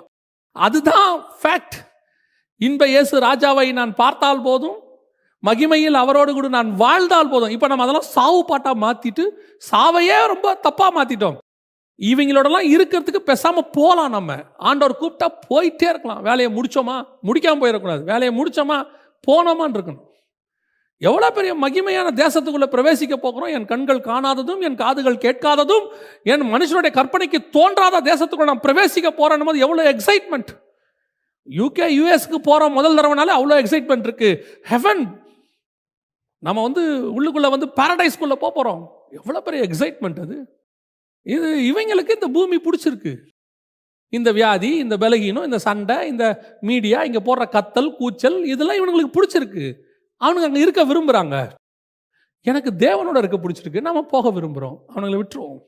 ஸோ நிக்கோலாய் மதஸ்தாருடைய உபதேசம் இமார்டாலிட்டி, இம்மாரலிட்டி, இந்த ப்ராஸ்பரிட்டி, இது மூணும் அவருடைய உபதேசமாக இருந்தது. நீங்கள் இதை கூகுளில் பார்த்துக்கலாம்.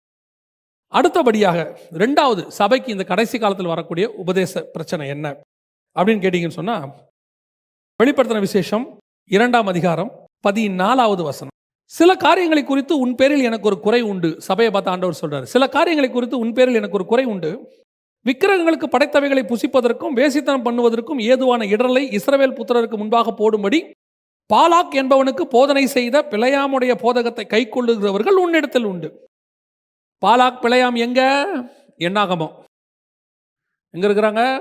கிட்டத்தட்ட கிமு, இன்னும் சொல்ல போனா என்ன சொல்றது, BC 2000. அந்த உபதேசத்தை பற்றி சபைக்கு எழுதுறார் ஆண்டவர். அந்த உபதேசம் பிழையாம் உபதேசம் சபைக்குள்ள எங்க வசனம் சொல்லுது பாருங்க, பிழையாமுடைய போதகத்தை கை கொள்ளுகிறவர்கள் உன்னிடத்துல உண்டு. பிழையாமுடைய உபதேசம் என்ன? நமக்கு எல்லாருக்கும் பிழையாமுடைய கான்செப்ட் தெரியும். இன்னைக்கு இருக்கு, இப்போ இருக்கு. நல்லா தெரிஞ்சுக்கொள்ளுங்க, வெளியே இருக்கிற வேர்ஷன் தான் வேற, விஷயம் ஒன்று தான். இந்த பாடி மாறி இருக்கு. இப்போ யோவான் ஸ்நானனை பற்றி இயேசு சொன்னார்ல, நீங்கள் ஏற்றுக்கொள்ள மனதாக இருந்தால் வருகிறவனாகிய எலியா இவன் தான். எப்படிப்பா? அவனும் ஒட்டகமயிராடை, இவரும் ஒட்டகமயிராடை. அவரும் வனாந்தரம், இவரும் வனாந்தரம். அவர் ஆகாப்பை எதிர்த்தார், இவர் ஏரோதை எதிர்த்தார். அவர் ஏசபேலை எதிர்த்தார், இவர் ஏரோதாலை எதிர்த்தார். அவரும் தலையை வாங்க வேணா, இவரும் தலையை வாங்க வேணா. எல்லாம் அப்படியே 100% இருக்கும். ஆனால் எலியா ஸ்ட்ரக்சர் வேற, யோவான் ஸ்நானன் ஸ்ட்ரக்சர் வேற. விஷயம் ஒன்று தான், அவ்வளோதான். அதைத்தான் நான் சொல்ல வரேன். அந்த மாதிரி நம்மளை நீங்கள் எடுத்துக்கிட்டீங்கன்னு சொன்னால், இந்த பிழையாமுடைய உபதேசம் அன்னைக்கு இருந்த ஸ்ட்ரக்சர் வேற, இன்னைக்கு இருக்க ஸ்ட்ரக்சர், விஷயம் ஒன்று தான். எப்படி? பிழையாம் என்ன செய்தார்? பிழையாமுக்கு நல்ல தீர்க்கதரிசியாக இருக்கணும்னு ஆசை. கர்த்தருடைய சத்தத்தை கேட்கணும், கண்ணை மூடி, அதாவது கண் திறக்கப்பட்டவன் சொல்லுகிறதாவது அப்படின்னு கண்ணை மூடிட்டே சொல்லுவான். அப்பேற்பட்ட தீர்க்கதரிசி பிழையாம். எப்பேற்பட்ட தீர்க்கதரிசி சரிங்களா? இயேசுவை பற்றின ப்ராஃபஸி ஃபஸ்ட்டு அவன் தான் சொன்னான். யாக்கோபிலே ஒரு நட்சத்திரம் தோன்றும், மோவாபை மிதிக்கும். என்ன ப்ராஃபஸி! இயேசுடைய நட்சத்திரத்தை பற்றி, பிறக்கும்போது ஒரு நட்சத்திரத்தை பற்றி பேசுகிறான் அவன். ஸோ அந்த மாதிரி ஒரு பிழையாம் தீர்க்கதரிசி. அவன் அங்கே போகிறான். போகும்போது பாலா கூப்பிட்றான், நான் உன்னை ஆசீர்வதிக்க விரும்புகிறேன், வா, பிளெஸிங். ஓகே, இப்போ என்ன பண்ணணும்? இஸ்ரவேலை சபிக்கணும். இப்போது இஸ்ரவேலை எப்படி சபிக்க முடியும்? இப்போ உங்களை கூப்பிட்டு, சபையை நடத்துகிறவங்களுக்கோ அல்லது ஊழியம் பண்ணுறவங்களையோ கூப்பிட்டு, நல்ல ஒரு ஆஃபரிங் தரேன், இந்த கிறிஸ்டியன்ஸ் எல்லாம் நாசமாக போகணும், இல்லை இஸ்ரவேல் நாசமாக போகணும், இப்போ கூட ஜோம் பண்ணுங்க அப்படின்னா உங்கள் வாய் வருமா? உங்களுக்கு சொல்ல தோணுமா? தோணவே தோணாது. ஏன்னா நம்ம பிளட்லேயே ஊறிடுச்சு. நமக்கு அப்படியே இந்த ஜனங்க நல்லா இருக்கணும், ஆண்டவரே எங்கள் பிள்ளைங்களை ஆசீர்வதிங்க, இஸ்ரவேலை ஆசீர்வதிங்க, ஜோம் பண்ணியே நம்ம பழக்கமாயிருச்சு. அப்படி இருக்கும்போது இருதயத்தில் அப்படி தோணவே தோணாது. அவங்ககிட்ட இருக்கிற குறைகளை நம்ம சொல்கிறோம், அந்த மாதிரி செய்யக்கூடாதுன்னு நம்ம சொல்கிறோம். ஏன் நம்மகிட்ட இருக்க குறைகளையே சொல்கிறோம், நம்மளே அந்த மாதிரி செய்யக்கூடாது சொல்கிறோம். ஆனால் நம்மளால் அவங்களை சபிக்கவே முடியாது. இஸ்ரவேலை மட்டும் இல்லை, நம்ம சபையே நம்மளால் சபிக்க முடியாது. அப்படி இருக்கும்போது பிழையாமால் கண்டிப்பாக முடியாது. பிழையாம் டிஃபால்ட்டாகவே ஆசீர்வதிக்கிறாரு. போய் நின்னா எந்த மூலையில் நிறுத்தினாலும் ஆசீர்வதிக்கிறாரு. கடைசியில் பிழையாமுக்கு இப்போ என்ன ஆசை? இஸ்ரவேலை நான் சபிக்கக்கூடாது, அந்த மினிஸ்ட்ரி என்னால் பண்ணவே முடியாது, ஐயோ அது ரொம்ப தப்பு. ஆனால் பாலாகுடைய ஆசீர்வாதமும் வேணும். பாலாகையும் நான் பகைச்சிக்க முடியாது. பாலாகு என்ன வெரைட்டியாக இப்போவே இந்த மாதிரி ஆசீர்வதிக்கிறான்னா என்ன செய்யலாம்? பாலாகுக்கு ஒரு ஐடியா சொல்லி கொடுத்தான் பாருங்க. பாலாகு, நான் என்ன சபிச்சாலும் கர்த்தர் ஆசீர்வதிக்கிறாரு, கர்த்தர் சபிக்கிற மாதிரி அவங்கள நடத்திடு. என்ன செய்யலாம்? அவங்களுக்கு கர்த்தருடைய கோபத்தை வர்ற மாதிரி ஏதாவது அவங்கள செய்யவை. அவங்கக்கிட்ட மோவாபிய ஸ்திரீகளை அனுப்பி விடு. மோவாபிய ஸ்திரீகள் அழகாக இருப்பாங்க. அப்போ இஸ்ரவேலர்கள் அவங்களோட கல்யாணம் பண்ணுவாங்க. கல்யாணம் பண்ணாங்கன்னா கர்த்தருக்கு அது பிடிக்காது. அதாவது கர்த்தர் ஜனங்கள் மேல் கோபம் கொள்ளுகிற மாதிரி ஜனங்களை நடத்துகிற உபதேசம். இப்போ அந்த உபதேசம் இருக்குன்றீங்களா இல்லைங்கிறீங்களா? இப்போ நீங்கள் சபைகளுக்குள்ள அப்படிப்பட்ட உபதேசம் இருக்கா இல்லையா? இப்படி யோசிப்பீங்க, அப்படி என்ன உபதேசம் இருக்குது? Very simple. இப்போ நான் ஒன்று ஒன்றா சொல்லினே வரேன், நீங்கள் நல்லா கவனிச்சுனே வாங்க. இப்போ கர்த்தர், நல்லா கவனிங்க, கர்த்தர் பரிசுத்தர். கர்த்தர் வந்து பரிசுத்தர். இப்போ அந்த பரிசுத்த தேவனை நீங்கள் ஆராதிக்கும் போது, பரலோகத்திலே ஆராதிக்கும் போது, இங்கே விட்டுருங்க, பூமியே விட்டுருங்க, பரலோகத்தில் ஆராதிக்கும் போது ஏசாயா 6:2 சொல்லுது, 2 சட்டைகளால் முகத்தை மூடி, 2 சட்டைகளால் கால்களை மூடி, 2 சட்டைகளால் அடித்து பறந்து பரிசுத்தர் பரிசுத்தர் பரிசுத்தர்னு சொல்லிச்சான் தேவனை. அப்போ தேவனுடைய பரிசுத்தத்துக்கு முன்னாடி இப்போ பாருங்க, நீங்கள் அப்படியே ஆசாரியப்பு கூடாரத்துக்கு வாங்க, மகா பரிசுத்தத்துக்குள்ள போகும்போது ரத்தம் இல்லாமல் போனா அவன் பாவம் செஞ்சானா, ஆண்டவர் பிரதான ஆசாரியன். பிரதான ஆசாரியனுங்கிறது ஒருத்தன் தான். ஆசாரியர்கள் நிறையா இருப்பாங்க, ஒரே ஒருத்தன் தான் பிரதான ஆசாரியன். அவன் ஒருத்தனையும் அவர் அடிச்சு கொள்வார். ஏன்னா பரிசுத்தம் இல்லாமல் உள்ள வந்த, ஏன்னா அவர் அப்படிப்பட்ட பரிசுத்தம். இப்போ புதிய ஏற்பாட்டில் அன்னைக்கு தேவன் உடன்படிக்கை பெட்டிக்குள்ள இருந்தார், அங்கே உடன்படிக்கை பெட்டிக்கு மேலாக இருந்து. இங்கே அப்படி இல்லை, உனக்குள்ள இருக்கிறாரு. இப்போ சபைகளுக்குள்ள கர்த்தர் அருவருக்கிற காரியங்களை ஊழியக்காரனை வச்சே கொண்டாடாம பாருங்க பிசாசு. என்ன எப்படி சபைக்கு நீ எப்படி வேணாலும் வா, எப்படி வேணாலும் ட்ரெஸ் போடு, எப்படி வேணாலும் முடி வெட்டிக்கோ, என்ன வேணாலும் டான்ஸ் போடு, எப்படி வேணாலும் விசில் அடி, ஆம்பளை பிள்ளையும் பொம்பளை பிள்ளையும் மேலே ஏற்றி விட்டு ஒன்னா ஆட விடு. இது சபைக்குள்ள நடக்குது, சர்ச்சுக்குள்ள. கர்த்தர் என்ன நினைப்பாரு? அடிப்பாரா அடிக்க மாட்டாரா? என்னுடைய வீட்டை கல்லர் குகையாக்கினீர், என் பிதாவின் வீட்டை கல்லர் குகையாக்கினீங்கன்னு புறாவித்தவனையே அடிச்சாராமே. இப்போ நம்ம புறாவை அடித்து ரோஸ்ட் பண்ணி பிரியாணியெல்லாம் விற்றுக்கிட்டு இருக்கிறோம். அன்னைக்கு புறா விற்றது தப்பு, இன்னைக்கு பிரியாணி விற்கிறது தப்பு இல்லை. எதுக்காக விற்கிறோம்?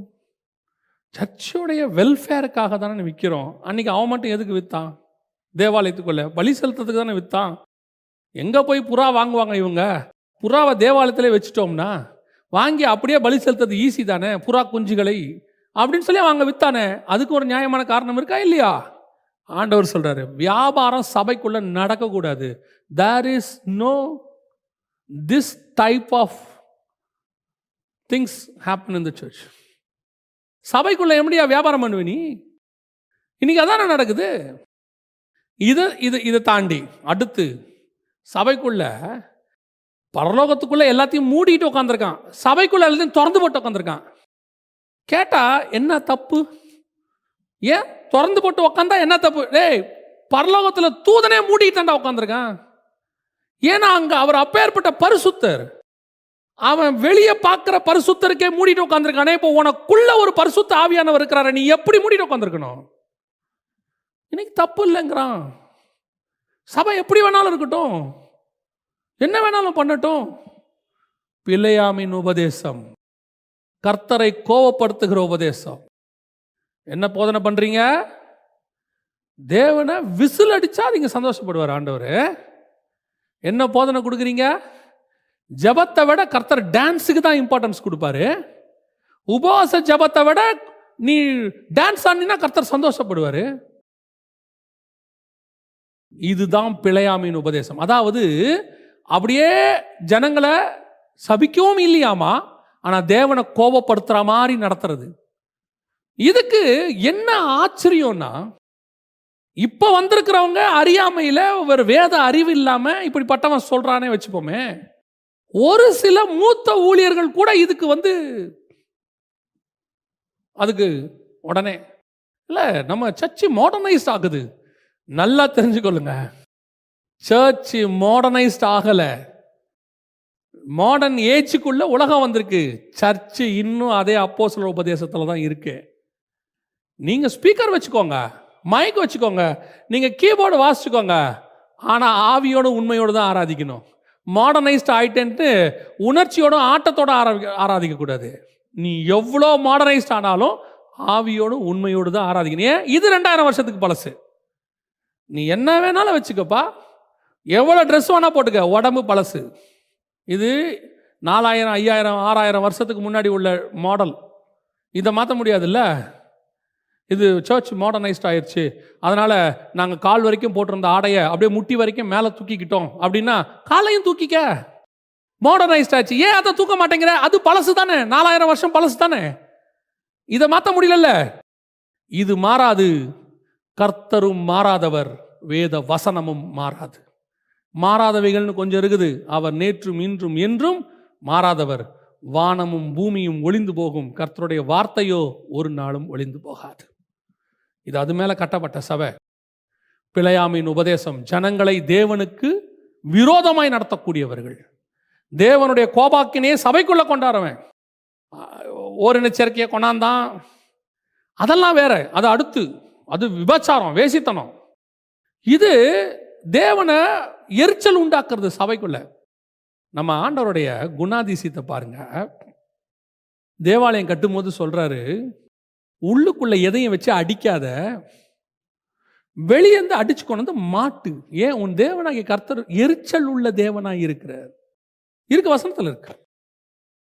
இந்த மாதிரி அடிக்கிற சவுண்டே, லிட்டரலா சொல்றேன், அடிக்கிற சவுண்டையே கேட்க முடியாத ஆண்டவர், நீ உட்காந்து கூக்குரலிடுற, ஓ போடுற, விசில் அடிக்கிற, ஆண்டவர் கேட்டு அமைதியாக உட்காந்துருப்பாரா? க்ளோஸ்ட், முடி போடு. இதுதான் பிழையாமையின் உபதேசம். ஆண்டவர் சொல்றாரு, கை கொள்ளுகிற உன்னிடத்தில் உண்டு. இன்னைக்கு இருக்கு சபைக்குள்ள. இன்னைக்கு இதை விட மோசமானவர்கள் வருவார்கள். நான் ஊழியர்களுக்கு எப்பவுமே சொல்வேன், சபைக்குள்ள எதை கொண்டு வரணும், எதை கொண்டு வரக்கூடாதுன்னு டிசைட் பண்றதுக்கு தான் கர்த்தர் உங்களை வச்சிருக்கிறார். இப்போ எபேசு சபையின் தூதனுக்கு நீ சொல்லுவது என்னவென்றால் அப்படின்னா என்ன அர்த்தம்? யார் அந்த எபேசு சபையின் தூதன்? அந்த சபையை நடத்துகிறவன் அர்த்தம். இப்போ பூச்சோங் சபை இருக்கு, இந்த சபைக்கு நீங்க தலைவராக இருக்கு. அப்போ இந்த சபைக்குள்ள ஒன்று வரணும், வரக்கூடாது, டிசைடிங் அத்தாரிட்டி உங்க கையில் தான் இருக்கு. பரிசுத்த ஆவியானவர் உணர்த்துவார், இந்த ஆளை ஏத்தலாம், இந்த ஆளை ஏத்தாத அப்படின்னு சொல்வார். நம்ம கிட்ட இருக்க பிரச்சனை என்ன அப்படின்னு கேட்டீங்கன்னா, கலாத்தியருக்கு எழுதும்போது பவுல் சொல்வாரு, நான் இன்னும் மனுஷனை பிரியப்படுத்துகிறவனா இருந்தால் தேவனுக்கு ஊழியக்காரன் அல்லவே அப்படிம்பாரு. இப்ப நம்ம மனுஷனை எங்க பிரியப்படுத்துறோம்? இப்ப திடீர்னு ஒருத்தர் ஃபோன் பண்ணி சொல்வார், ஒரு ஊழியக்காரர் வந்திருக்கிறாரு. ஏன்னா அந்த வெளிநாட்டில் இருக்கிற சபைகளுக்கு இருக்கிற பிரச்சனையில் ஒன்று, மகா பிரச்சனை என்னன்னா, இந்த விசிட்டிங் பாஸ்டர்ஸ். இந்த விசிட்டிங் பாஸ்டர் ஒருத்தர் வந்திருக்கிறாரு. அவர் இந்த மாதிரி திடீர்னு வந்துட்டாரு, ஒரு மீட்டிங் இருந்தா. இப்போ சொல்கிறவர் நம்மக்கிட்ட இன்ஃபார்ம் பண்ணுறவர் ரொம்ப முக்கியமான ஆளாக இருப்பார். அப்போ நீங்கள் ஆவியில் உணரணும், இந்த ஆளை ஏற்றலாமா வேணாமா. சில நேரத்தில் ஆண்டவர் தூது அனுப்புவார். ஸோ அப்போ நம்ம வந்துட்டு டிசைட் பண்ணணும், நம்ம ஸ்பிரிட்டில் அந்த ஆளை ஏற்றலாமா வேணாமான்னு தோணணும். அப்போது உங்களுக்கு அந்த ஸ்பிரிட்டை நிதானிக்கக்கூடிய ஆவியை பகுத்தறிகிற வரம் அது இருந்தால் ஆவியானவர் உணர்த்துவார். இல்லைன்னு வச்சுக்கோங்க, சிலருக்கு அந்த வரம் இருக்காது, எல்லாருக்கும் இருக்கணும்னு சொல்ல முடியாது, இருந்தால் நல்லது. அப்படி இல்லைன்னு வச்சுக்கோங்க, சிங்கப்பூரில் ஒரு பாஸ்டர் இருக்கிறார். அவர் ஒரு மெத்தட் வச்சிருக்கிறார். இந்த ஆவியை நிதானிக்கிறதுல அவர் இருக்கு இல்லைங்கிற கான்செப்டுக்கு கொஞ்சம் ஓரம் வச்சுட்டு, அவர் சர்ச்சுக்கு யாராவது ஒருத்தர் ஃபோன் பண்ணி, ஒருத்தர் வந்திருக்கிறாங்க, இவரை இந்த சர்ச்சில், உங்கள் சர்ச்சில் இன்றைக்கி பயன்படுத்தலாமா? முடியாது. ஸ்ட்ரெயிட்டாக முடியாது. ஏன்? எனக்கு அவரை தெரியாது. இல்லை, எனக்கு தெரியும். எனக்கு தெரியாது. உங்களுக்கு தெரியும், உங்கள் சர்ச்சுக்கு அவர் நல்லவர், எனக்கு தெரியாது. ஏன் சர்ச்சுக்கு சில சட்டத்திட்டம் நான் வச்சுருக்கிறேன். ஸோ நான் என்ன செய்கிறேன், நீங்கள் அவரை பற்றின டீட்டெயில்ஸ் என்கிட்ட கொடுங்க, நான் அவரை பற்றி விசாரிக்கிறேன், அவரோட டாக்டரினெல்லாம் பார்க்குறேன், பார்த்து முடிச்சுட்டு அதுக்கப்புறம் நான் ஜெபம் பண்ணுறேன். அதுக்கப்புறம் ஆண்டவர் என்னை உணர்த்தினா நான் நெக்ஸ்ட் டைம் அவரை கூப்பிட்றேன். ஃபினிஷ். இதை அவர் அவர் ஸ்டாண்டர்டாக வச்சுருக்கிறார். அதனால் அவர் சர்ச்சில் கள்ளோபதேசம் வருங்கிற பிரச்சனையே கிடையாது. இந்த மாதிரி பிழையாமங்கள் உள்ளே வரவே மாட்டாங்க, உள்ளே ஜனங்களை மோசம் போக்கவே மாட்டாங்க. அவ்வளோ பத்திரமா சர்ச்சை பார்த்துக்கிறாரு. அதை தான் நான் சொல்ல வரேன், மனுஷனை பிரியப்படுத்துறது தான் பிரச்சனை வருது. இப்போ இந்த மாதிரி ஆட்கள் உள்ளே என்ன பண்ணிடுறான், கள்ள உபதேசத்தை உள்ள நுழைச்சி தேவனை வெறுப்பேற்றிடுறான். சபைக்குள்ள ஜனங்களை அப்படி பண்ண வச்சு இப்படி பண்ண வச்சு நீ என்ன வேணாலும் செய்யலாம். ஏன்னா இந்த மாதிரி சபைகளுக்கு விசிட்டிங் வரும்போது அவங்கக்கிட்ட நல்ல பேர் வாங்கினா தான் நெக்ஸ்ட் டைம் வர முடியும். அப்போ அவங்களுக்கு ஏற்ற மாதிரி பேசினா தான் நல்ல பேர் வாங்க முடியும். கடிஞ்சு கொண்டு பேசினா நான் ஒரு சபைக்கு வந்தபோது ஒரு தம்பி சேரில் இப்படி காலை நீட்டிக்கிட்டு இப்படி உட்காந்துருந்தான். பபுளுகம் மென்னுக்கிட்டு இருந்தான். நேராக உக்காருன்னு இப்படி என்னை பார்த்துட்டே இருந்தான். நேராக உக்காரு அப்படின்னு உக்காந்தான். போய் பபுளுகம்மை துப்பிட்டு வா அப்படின்னு. உடனே அங்கேருந்த பாஸ்டர் சொன்னார், இது நான் சொல்கிறது வெளிநாட்டில் நடந்தது. அங்கே தான் பாஸ்டர் சொன்னார், இல்லை பாஸ்டர், நம்ம இப்படிலாம் சொன்னோம்னா அவங்க சர்ச்சை விட்டே போயிடுவாங்க. போட்டோம், அவன் திருந்துறதுக்குன்னு ஒரே இடம் சர்ச்சு தான். இங்கேயும் அவன் திருந்தாமல் இருந்தானா எதுக்கு அவன் இங்கே இருக்கணும்? அவனை திருத்தறத நம்ம தான் சொல்லிக் கொடுக்கணும். இப்போ ஸ்கூலுக்கு அனுப்புகிறீங்க, அங்கே பாடம் சொல்லி கொடுக்கும்போது டீச்சர் சொல்கிறாங்க, சிலர் ஒழுங்குகள் சொல்லி கொடுக்குறாங்க. நீங்கள் போய் டீச்சர்கிட்ட நீங்கள் ஒழுங்கெல்லாம் சொல்லி கொடுக்காதீங்க, அவன் ஸ்கூலை விட்டு போயிட்டானா அவன் வரான் போகிறான் விட்டுருங்க. அப்போ டீச்சர் சொல்லுவாங்க, எதுக்கு நான் இங்கே அனுப்புகிறேன், அதுக்கு வீட்டிலே வச்சுக்கோ, இங்கே வந்தால் இதான் யூனிஃபார்ம், இப்படி தான் போடணும். இல்லை இல்லை நான் யூனிஃபார்ம் போக மாட்டேன், வராத. ஸ்கூலில் சொன்னால் கேட்க முடியுது, வேற எங்கேயாவது சொன்னால் கேட்க முடியுது. ஆனால் சபையில் சொன்னால் மட்டும் இல்லை, அப்படிலாம் சொல்லக்கூடாது சபையில். ஏன்? சரீரத்துக்கு ஆசீர்வதிக்கிறவனே உன்னை இவ்வளோ இன்ஸ்ட்ரக்ஷன்ஸ் போடுறான், அதுக்கு நீ கீழ்ப்படுகிற. ஆத்மாவை பரலோகத்துக்கு கூட்டிகிட்டு போகிறதுக்கு இன்ஸ்ட்ரக்ஷன்ஸ் பைபிளில் இருக்குது, இதுக்கு கீழ்ப்படியக்கூடாது, அதை சொல்லவும் கூடாது. கீழ்ப்படியாது அவங்கள்ட்ட சொல்ல வேண்டிய பொறுப்பு நம்மளுது இல்லை, சொல்லவே கூடாதுன்னா. இன்னைக்கு அதான் நடந்துட்டு இருக்குது.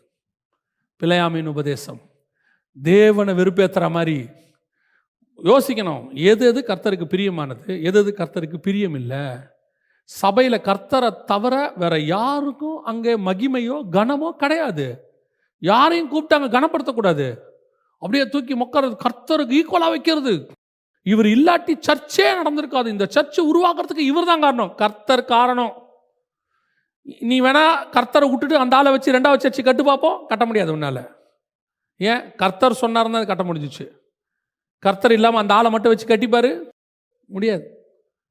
இன்னைக்கு சபையில் மனுஷனை பிரியப்படுத்துகிறது, அதான் பிழையாமுக்கு எப்படியாவது மனுஷனை பிரியப்படுத்தணும், பாலாக்க. அதுக்கு தேவ ஜனங்களை பலி கொடுத்தான். இன்னைக்கு அதான் நடக்குது. கடைசியாக இன்னும் ஒரு உபதேசம் இருக்கு, அதையும் ஆண்டவர் சொல்றார், சபைக்கு தான் சொல்றார். கடைசியாக வெளிப்படுத்தின விசேஷம் 2ஆம் அதிகாரம் 20வது வசனம். ஆகிலும் உன் பேரில் எனக்கு ஒரு குறை உண்டு, என்னவெனில் தன்னை தீர்க்கதரிசி என்று சொல்லுகிற ஏசபேல் என்னும் ஸ்திரீயானவள் என்னுடைய ஊழியக்காரர் வேசித்தனம் பண்ணவும் விக்கிரகங்களுக்கு படைத்தவைகளை புசிக்கவும் அவர்களுக்கு போதித்து அவர்களை வஞ்சிக்கும்படி நீ அவளுக்கு இடம் கொடுக்கிறாய் அப்படின்னு இருக்குது.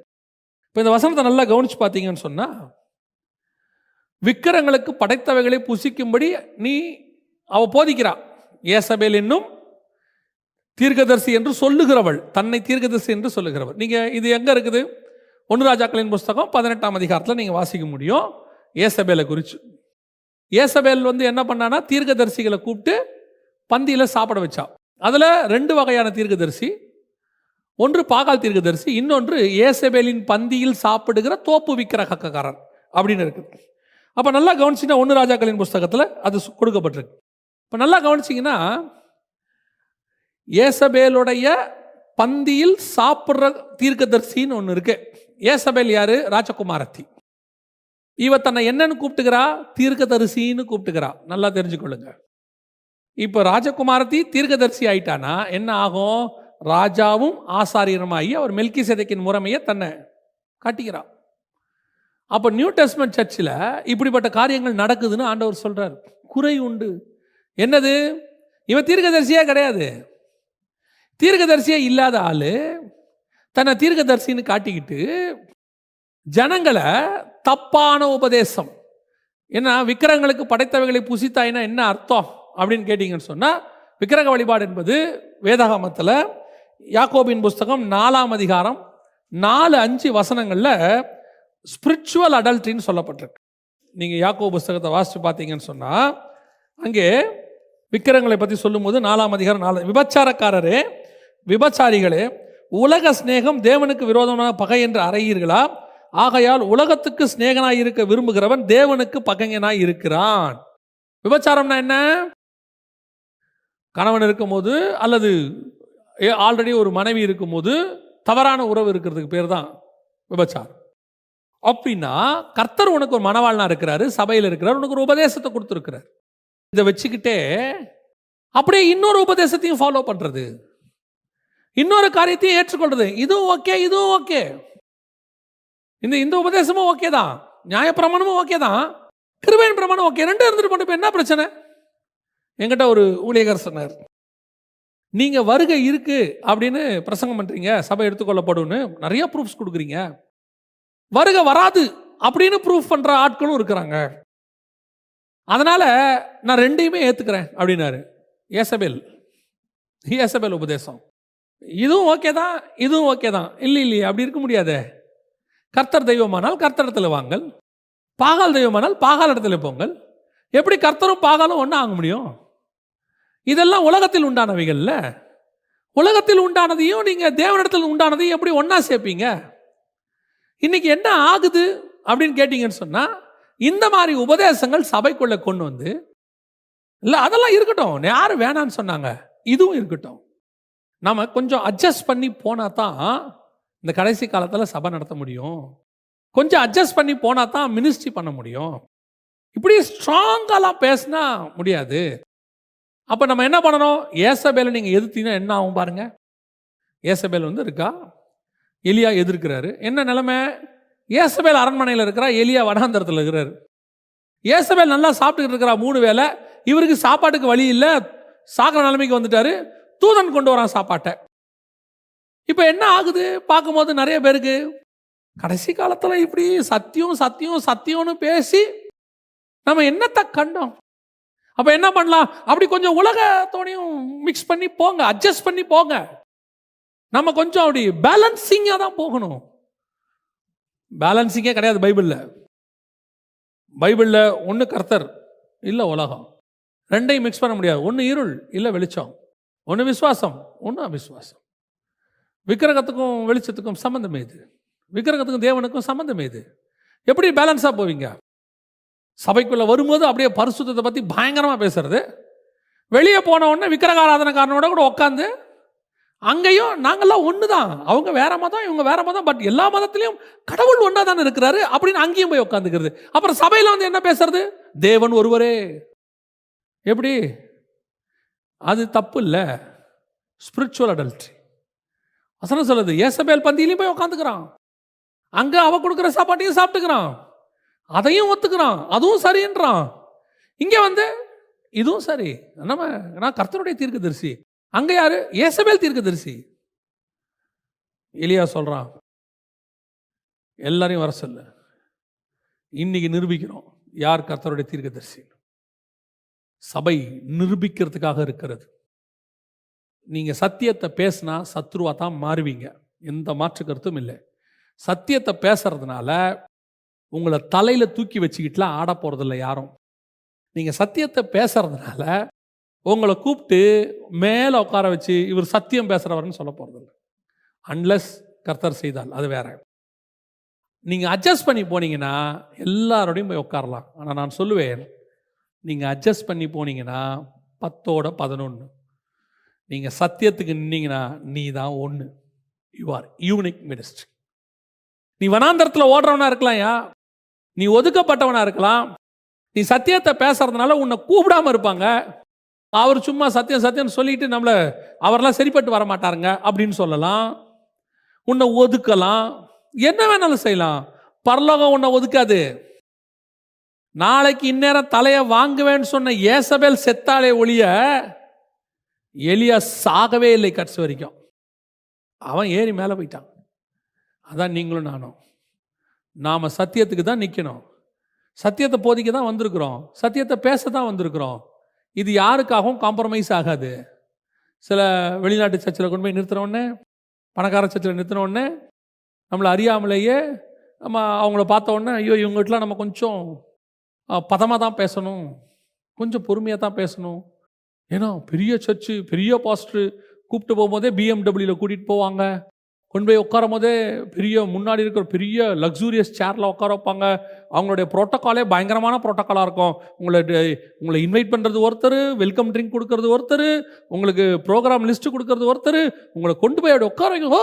அங்கே நீங்கள் பேசும்போதே ஆரம்பிக்கும் போதே இவ்வளவு அழகான சபைகளை நான் பார்த்ததே இல்லை. நான் க்ளோஸ். நீ என்ன சத்தியம் சொல்ல வந்தியோ அந்த சத்தியத்தை நேராக சொல்லு. யாரையும் திட்டணும், யாரையும் கண்டம் பண்ணுறது நம்ம வேலை இல்லை, அது பொழப்பம் இல்லை. இது சத்தியம். நீ சத்தியம் பேசும்போது அங்கே இருக்கிற 10 பேருக்கு குத்தணும். ஏன்னா அவன் சத்தியத்தில் இல்லை.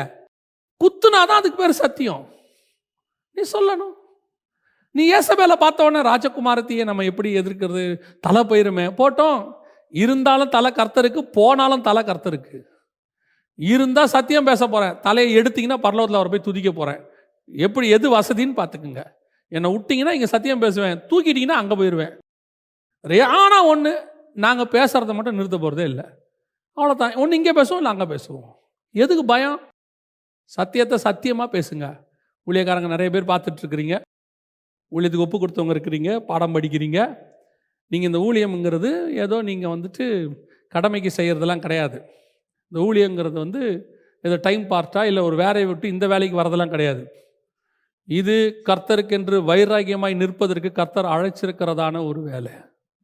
அதுவும் இந்த காலத்தில் கர்த்தருக்கென்று பட்சத்தில் நிற்கிறவன் யாருன்னு ஆண்டவர் கேட்குறார். ஏன்னா ஏகமாய் அவர்கள் கெட்டு போனார்கள். ஒரு பெரிய கூட்டம் தேவனை விட்டு தூரம் போயிடுச்சு. இப்போ ஆண்டவருக்கு கடைசி காலத்தில் உருவின பட்டயத்தோடு கூட கர்த்தருக்காக நிற்கிற வைராகியம் உள்ள தாவீதுகள் வேண்டும். அந்த அத்தனை பட்டணத்தை பார்த்த உடனே பவுலுக்கு ஆவியிலே வைராக்கியம் கொண்டு அப்படிங்கிற பாருங்க, அந்த வைராக்கியத்தோட வேணும். மினிஸ்ட்ரிக்கு வரேன்னா சம்பாதிக்க வராதிங்க. மினிஸ்ட்ரிக்கு வரேன்னா ஃப்யூச்சரை இங்கே செட்டில் பண்ணுறதுக்கு வராதிங்க. செட்டிலான ஊழியக்காரனை பார்த்துட்டு வராதிங்க. பைபிளில் இருக்கிற ஊழியக்காரனை பார்த்துட்டு வாங்க. உன் தேவையை கர்த்தர் சந்திப்பார். இது அதில் எந்த விதமான மாற்று கருத்தும் இல்லை. உன்னுடைய ரோல் மாடல் பைபிளில் இருக்கிறவனாக தான் இருக்கணும். உன்னுடைய ரோல் மாடல் சுற்றி இருக்கிறவன் எவனும் இருக்கக்கூடாது. உன் ரோல் மாடல் தேவனாக இருக்கணும்.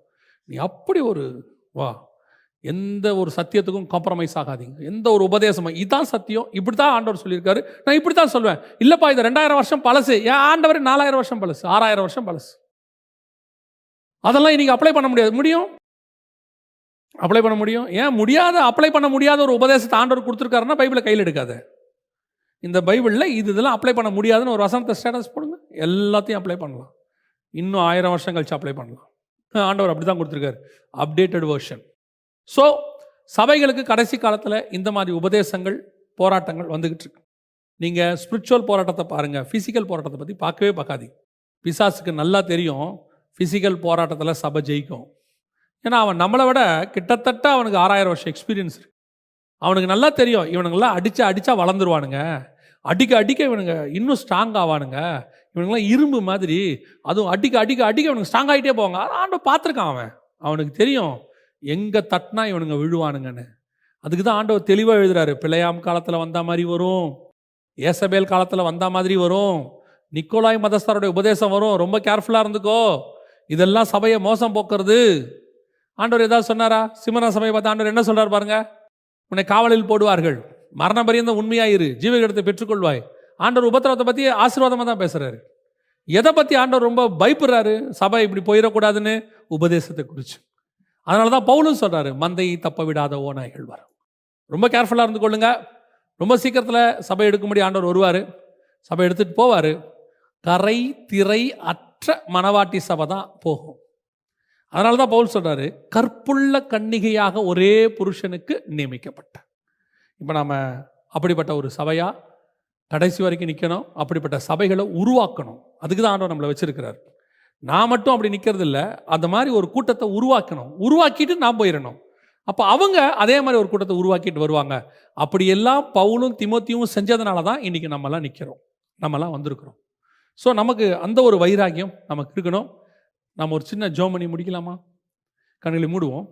சர்வ வல்லமை உள்ள எங்கள் தகப்பனே, இந்த அருமையான நேரத்திற்காக உமக்கு ஸ்தோத்திரம். தேவனாகிய கர்த்தர் எங்களுக்கு கொடுத்த சந்தர்ப்பத்திற்காக நன்றி. வேத வாக்கியங்களை ஆராய்ந்து பாருங்கள், அவைகளிலே நித்திய ஜீவன் உண்டு என்று சொன்னீரப்பா. ஆண்டவரே, இவ்வளவு நேரம் உடைய வேதத்தை ஆராயும்படி நீர் பாராட்டின தயவுக்காக உமக்கு ஸ்தோத்திரம்.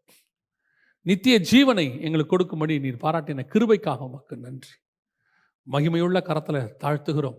ஆண்டவரே, வசனத்தை போதிக்கிற நாங்கள் ஆகாதவர் என்று போகாதபடிக்கு நாங்கள் முடிவு பரியந்தம் அந்த வசனத்திலேயே நிற்க, சத்தியத்தில் நிற்க, எங்கள் கடைசி ஜீவன் போகும் வரைக்கும் இந்த சத்தியத்தை நாங்கள் உயிர் மூச்சாக கடைசி வரைக்கும் அதில் நிற்க எங்களுக்கு கிருபை பாராட்டும்.